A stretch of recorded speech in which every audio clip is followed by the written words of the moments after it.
So we are at Forever booth at Lineapelle, and I have here with me Hélder, the sales director of Forever. Hélder Maias, sorry, I forgot the surname. Because we talk with each other every day, so sometimes we leave the surname out. But Hélder Maias from Forever and Danny Pormes from Fastfeet. Thank you so much for being here. I think it's very important to learn about the story of things in general, but I would like to start this conversation about not about the story, but because I'm sure you will have to tell us about the story of Fastfeet Grinded. But in short, very short, Fastfeet Grinded, for those of you that are not familiar with the company yet, is a recycling company that recycles footwear, all kinds of footwear actually.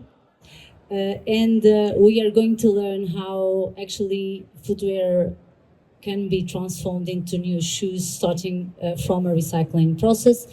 And I'm going to start by asking this. Guys, how urgent do you think it is for brands to actually incorporate circularity, for really incorporate circularity in their policies, in their programs, in their brands, and their products? How urgent is that? And what are you specifically doing to contribute to that? Well, first of all, thank you, Nancy. But it's very urgent. So that's a simple fact. It's the future, and this is what we do. Processing all kinds of footwear, like you said, even safety footwear, into materials that can be reused into new footwear again. So that's very specific. And yeah, so it's very, it's the future. We need to, there are 70 million pairs of shoes being made each day, and not even 5% is recycled. So we need to have, and everybody is talking about recycled materials, and it's fine, it's good. But we need to have materials from footwear into footwear again. And preventing landfill, preventing incineration, and having it been done. So for brands and for manufacturers, it's very important. You would say that is very important to incorporate circularity, really making sense of the sentence from shoe to shoe. That's circularity.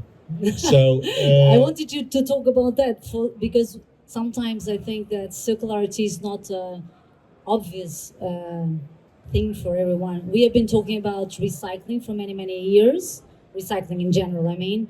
We have been talking about sustainability for many years in all areas of society. And also we have been talking about circularity. But sometimes I feel that people say these words just like that.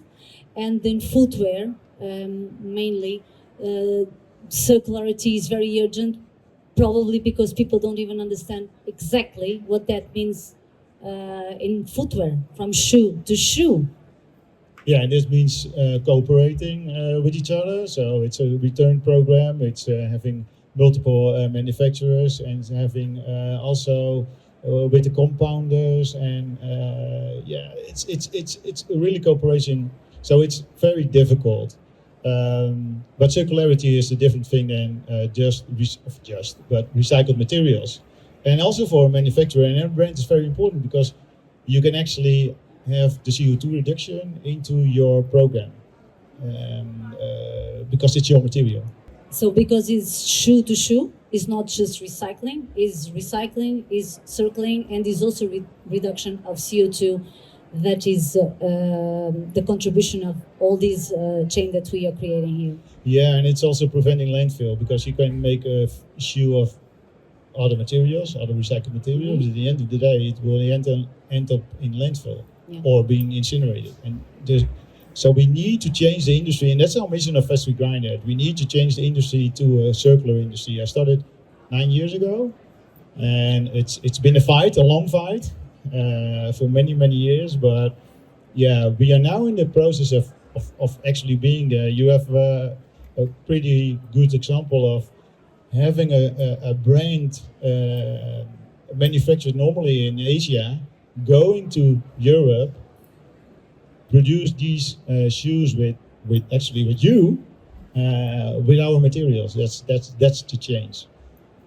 I think it's a good moment to pass the microphone to Hélder. Do you think that brands have this sense of urgency already when they talk to you, when they go to Forever looking for soles, asking you about materials, asking your recommendation on how they can be more sustainable in general? Do you think they already have this sense? I mean in general, brands in general. We are not talking about a brand in specific now.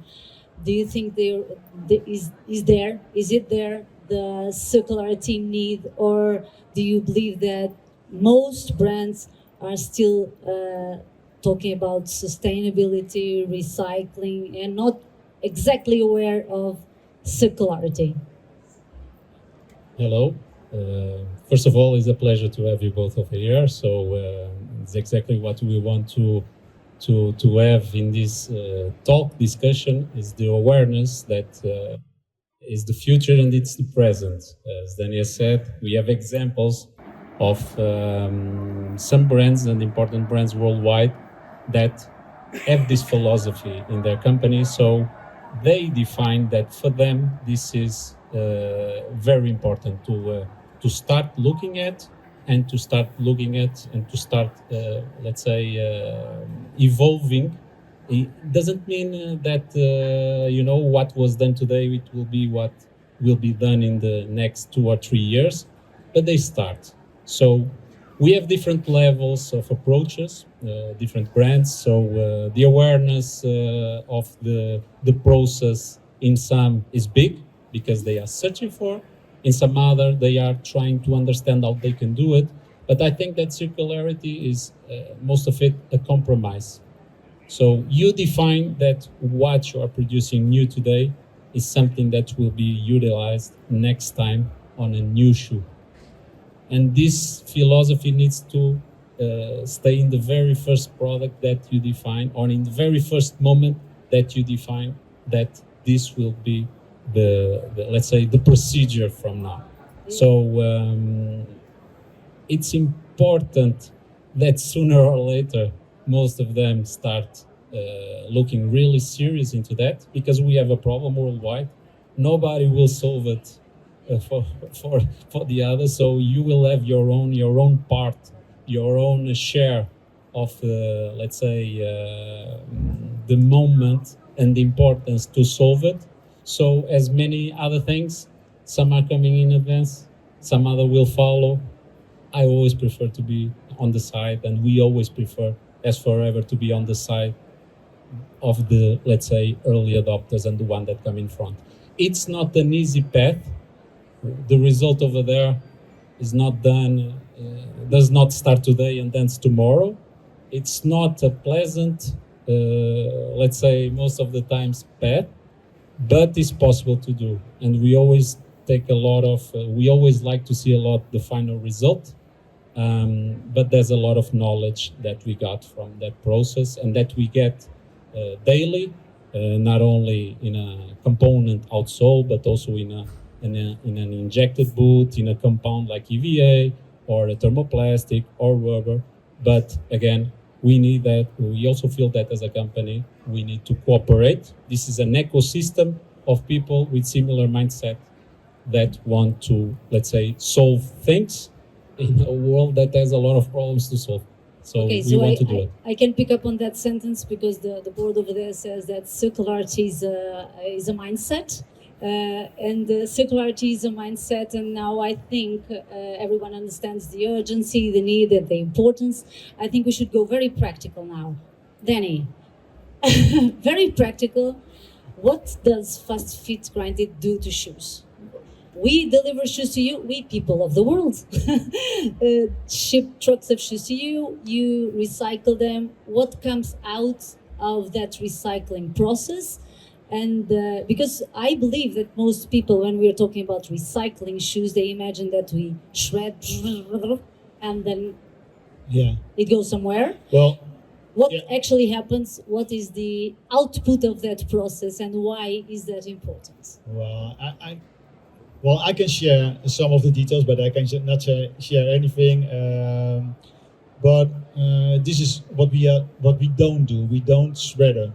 So we don't shredder the shoes because, as you know, shoes will be glued together, stick together. So it's very hard to separate materials. So we are basically tearing the shoes apart. I started 9 years ago with dismantling shoes by hand, put them in the microwave and do some crazy stuff. We ended up in a big facility, but with the same philosophy. So we are tearing the shoes apart. So we have big pieces of leather, big pieces of textile. So we can open the fibers of textile. We make new yarns again for new uppers and new laces. But the big thing is tearing the shoes apart with a lot of friction and heat. So we have no glue, no contamination. So and then we are separating materials, and in the end of our line, then we shredding down to particles that the customer wants, basically. So that's a totally different thing. So basically, we have shoe manufacturers making shoes, and we have Fastfeet grinded unmaking shoes. Destroying. Destroying shoes. But I think that is very important. That is for. Yeah, we don't. We separating. We are separating our brand as well. So brands doesn't want to at this moment making shoes from other brands. So it's also about transparency. It also we are knowing of what's going in. In that way we can separating specifically on materials for further treatments. So you can process at Fastfeet Grinded. You process the shoes by brand, by type, by the type of materials the shoe has in order to control the end. Yeah. So and this is your question. What type of materials do we have? We do have leather. We are making new leather sheets out of post-consumer footwear. So we have textile. We are making yarns of textile for new textile uppers. We have EVA. We have rubber, and we do have non-ferro and ferro metals. So a lot of And you have PVC too, because I see some PVC boots. We have PVC too. Like over there, it's 100% PVC. It's basically from I can say that it's from the Dr. Martens PVC. So they are making new boots out of them with 100% PVC. Okay, so you are recycling Dr. Martens boots, and the soles are made of PVC, and that PVC is becoming a new boot produced by Forever. Yeah. Yeah. Now without any other materials add to it. So it's 100% of the PVC. And the question that everyone wants to ask is it recyclable again, Danny? Sorry, just a second. Yeah, of course. So and that means it's circular. Well, that's exactly where I wanted you to go. So recycling soles, making them into boots or other products, but it is the example we have now are those boots that are over there, made by Forever, and then they can be recycled again. Hélder, so Forever is able to use. It's proved. We have examples. We have ASICS Neo Curve shoe over there. The sole was produced entirely by Forever. It has EVA part. The midsole is EVA. The outsole is rubber. The upper also has recycled materials from Fastfeet Grinded, the recycled yarn, and the insole, the inlay, also has a very high percentage of recycled materials. You can talk about it later, because I think it's important to understand that a very big percentage of the inlay is also, of the insole is also recycled material. But now I wanted to hear more about the process of using the outputs, the materials, the granulates from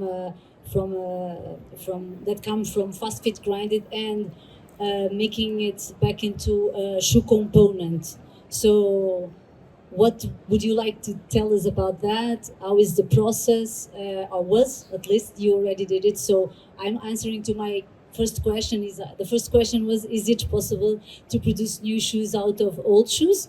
And I'm already answering, yes, it is. The new shoes are there, made with old shoes, but now I wanted to learn more about what happened on the component side, especially the sole, midsole and sole. Okay, the answer is yes. So of course, I would say, and we always give this example that we started with a high complex project. So working with EVA is complex, working with recycle EVA even more complex. So most of it, we wanted to develop a product that has the same level of quality, a very good level of design, and a very good level of functionality performance. So we want circularity, but we do not want to downcycle the product. This was the expectation of a specific product that we have been involved in the last 2 years developing. Of course, when the challenge is big, means that the next ones also become easier. Is that what we have been finding in some materials? Let's see if they become because easier. we go from 20% solution now into some 100%. So of course, there's a lot of knowledge that we get in the process, but basically, as Danny said, so we needed to create altogether this ecosystem of companies, people with the same mindset, because in some compounds we can formulate internally, in some others we need to bring our partner, the compounder, to get involved as well in formulating the material. So, and of course, we need to deal with let's say the characteristics of material, and for that is very important to understand what are we getting, what are the specifications, because we need to maintain the physical properties, but we also need to guarantee that we maintain the chemical properties. That is also very important. So at the first stage, it seems everything, a lot of, let's say, walls that we need to climb, but it shows that it's possible. You know, there are levels of complexity in products that we need to achieve. That one was big, a lot of, and we are just talking about the component outsole. So looking into the upper, for sure, many other challenges, but it was done. So in many others, let's say the complexity is lower. And if it's lower, it means that it's less complex. I do not like to use the word easy. It's never easy, but definitely is ready to go. It's possible. It's available. So in the process, we always need to take care about what we will generate achieves the expectation. And as you can imagine, working with a Japanese brand means that we go every single stage testing. If we change, we test again. And this is what we can bring into every new project. Is a validation, a lot of, let's say, hours, days, weeks spent in developing this project. And we have done it because we believe on it at the same time. Can I ask another question that I think it's on some people's minds is, you mentioned the difficulty of incorporating recycled materials technically. Let's leave the technicalities, but it's because it's too complex. But in general terms, of course, it brings new challenges. Using recycled materials always brings new challenges, and we figure out new solutions anyway. So the question is was it possible on the process that you already developed, and you believe it's going to continue to be possible if we increase the quantity of recycled materials?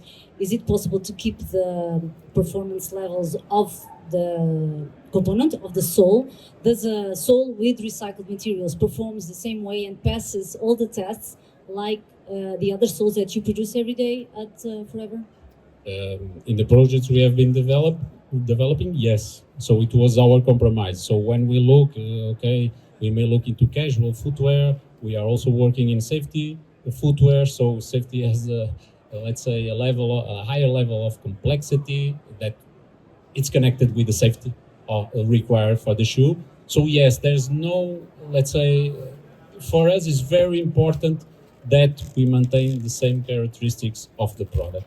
This is what is expected.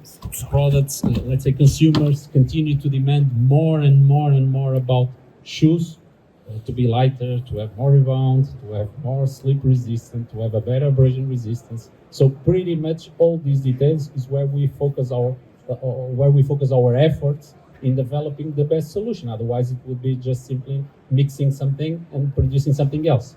No. So also connected with the philosophy we have in the company, and let's say the brands that we consider or we try to connect with, again, in similar mindset. This is also the expectations on their side. So there's nothing better than the best expected for this. I'm guessing questions, so I already asked questions that I guess people have in their minds, but I would love you to put your own questions. Whoever has questions, please put your questions. If anyone has a question now, I can stop because your questions are much more interesting than mine, I hope. You have a question? Please, I can give you my microphone. Sorry. You can also talk loud. No, it's important. Yeah, I will do like this. Well, first of all, thank you all for giving us insights in this process. I was wondering about the chemical testing that you mentioned before. How do you know that what you put in is also respected or valid by legislation or a REACH or something like that? Yeah, we'll test. We are testing. We have a chemist, and we are also testing in the lab. So we need to test. There's also been testing machinery. So because from the technical side, there's also more developings. We also have the possibility to test actually footwear on type of material before we will process it. So there are several ways of testing, but it's very important to have aerosol tested, restricted materials, because in the end of the day, we need to be sure that that's not being in our line. I can imagine it's maybe more easy if you work with a brand. No, we are so. Yeah, absolutely. We are working with brands. We are working with the Dutch government. We are working with retailers. We know on the brand side which the type of shoe and footwear we can process or not. Leah, another question. No? Are you sure? Losing the opportunity? Thank you. You saved me. Have you seen advantages in different materials that you received for dismantling and reusing? Would you say this material is easier to recycle to make a new shoe out of this, or this material is better? I think there's as well some learning curve for the shoe industry in that. Yeah, for sure. And the shoes of nowadays designed for recycling is for us. It's easier to process, so it's less energy. That's for us easier, having less material. But we also we are focusing on footwear from 5 or 10 or 15 years ago, because if we can do that, we can easily do the new types of footwear with less glue. Absolutely, and also with the material side. So we know that. Yeah. Okay, so if no one has another question now, I would like to bring to this conversation another stakeholder of all of these, that is the shoe manufacturers, because we cannot produce new shoes without shoe manufacturers. Here we have the guy that destroys the shoes. We have the component manufacturer, and then we have also with us one of the shoe manufacturers that was already directly involved, so which is great. Thank you for being here. But I wanted to ask from you that you talk with shoe manufacturers as well as I do all the time. What do you think is the footwear industry, specifically the Portuguese footwear industry, willing to cooperate? Is the Portuguese footwear industry prepared? Do you think there are still some steps we have to do, or are we ready and let's do this? What do you think, Hélder? Again, some for sure, some willing to as well. So, of course, as shoe manufacturers, sometimes they also need to have the brand on their side with the right philosophy, right? So, I think there's a goodwill for sure in a big part of the shoe manufacturing. I think it's important, we think it's important to create this awareness about what can be done in a way that can also be used as differentiation in solving some problems. So this is exactly what we expect over here in let's say promote this idea, in sharing with the industry what has been done till now and where we want to go, and what we want to do, and the challenge we propose to also solve. Understanding that we always need to do this together. We produce a component, we need someone that produces a shoe. It's the most important thing. If we need to produce a full injected shoe, we will have less complexity or less people to deal with. But we want that more shoe manufacturers, more brands are aware that there are possibilities of using old shoes to keep using more and more recycled content in the components or in the upper, and that we will keep working on improving it and expanding the amount of solutions and materials that we may offer as well to them as tools, in a way that they can also, let's say, starting doing more and more and more, let's say, circular shoes. Okay, I would say so. Until now, we establish as a complete truth that it is possible to recycle shoes. It's true. We can get outputs. The outputs of that process are, for example, EVA, rubber, PVC, yarn, and others. You have a giant list of outputs on Fastfeet branded website. So I think it would be important if you want to highlight some of those afterwards, just now. But establishing that we can recycle shoes, we can create outputs, and then we can produce components with them, and then we can make shoes with them. They are on the wall over there. It's proven. Danny, what is the next step? What are the barriers that we have to fight? Who are the people that we have to inspire? How do we make circularity happen more? There's a lot of questions. Well, I'm a simple guy, For me, it's not sustainability. For me, it's responsibility. That's one thing. So I think it's our responsibility to make this happen, and it will go very fast. I know that we are having high performance to high performance again. Absolutely sure. Without any degrees on the quality and things like that. It will be the future. And how can we do that? Just circularity there's a lot of things, and we are talking about, it's difficult, blah, blah, blah. But it's just do it. Literally. Sorry, we did it already. So it's just start. It's just start. Because the materials are there, the possibilities are there, the manufacturers are there. Just we need brands to bring drawings to the table, and let's do shoes. Yeah, it's and it's not recycled materials; it's circular. True. That's the different. That's the really different thing. Sorry, you want to say? No, brands are and they are willing, but they need to know, and that's why we're here. Understand that these are available.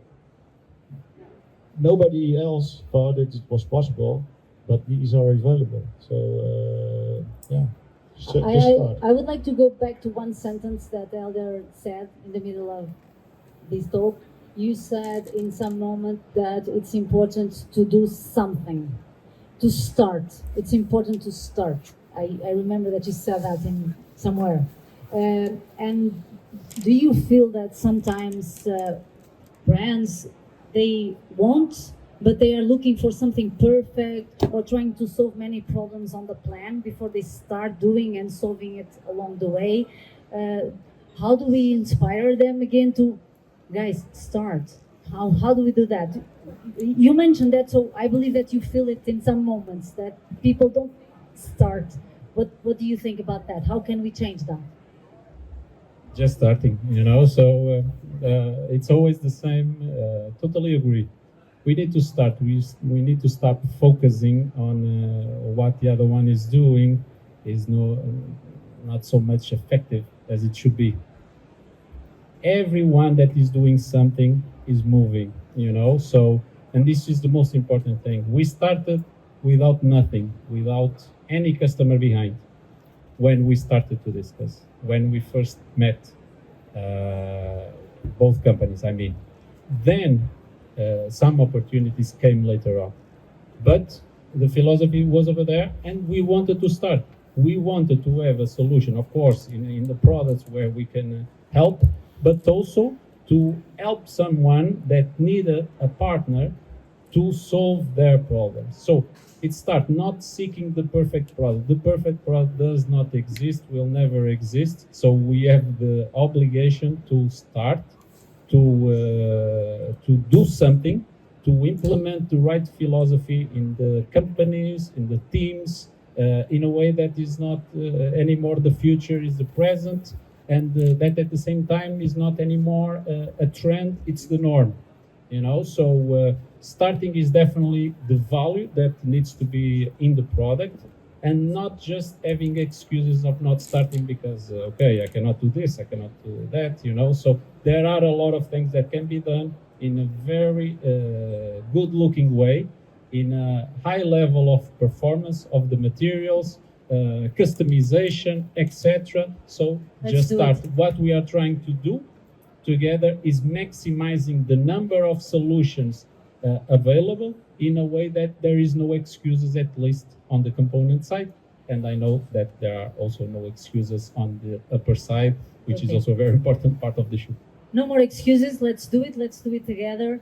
We will be around here if you have questions. We are being invited by Forever for a drink that I think we will all need to feel a little bit more inspired, talk a little bit more about our projects, ask more questions to Danny and to Hélder, to me eventually. If you have a question, I can also answer. And thank you so much for your time, for being here. And I really, really hope you take circularity seriously to your brands and fast, because we are ready. We did it, and we are going to keep doing it every day. Thank you guys, and see you around the drinks. Thank you so much to everyone.